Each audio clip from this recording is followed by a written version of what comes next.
Kichilo kalyaru ek biya galya bahar kriba ek minitar kam boli mane kanti. Mo pain eha pray asambhav kam. Muan nisrael rajar bhingsam लोकंकन संख्यार एक अंश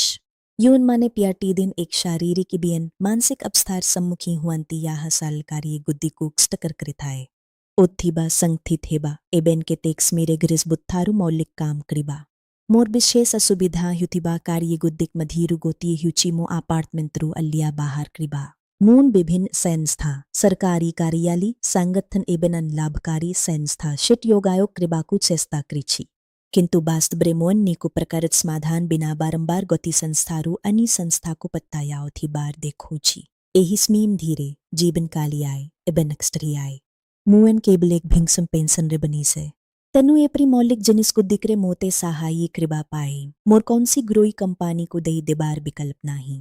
एही भिदियोती अभियोग कृबा pine नुहे brain एक बास्त बता उपरे आलोकपात कृबा पाइन एक बास्पता यूं थिर भिंगसम लोकमाने एकाकी दैन्दी असुविधार सम्मुखीन हुआंती याहकु अनिमानिक चिटलक्सी करंती हुएत समाधान संप्रदाय रे रीची हुएत एक चौट स्वेच्छा से भी प्रकल्प रे हुएत अधिक चेतना इबिन संवेदनाशित यदि के ही एक समाधान एक पडक्सेप किंबा सहायी कृबाकु इच्छुक जन्ने भल पड्डोशी बिसीरे जानती तेबे मुन शुनिबाकु पसंद कृबी बेल बेल चौट सहायी शिट पद परिवर्तन आरंभ हुए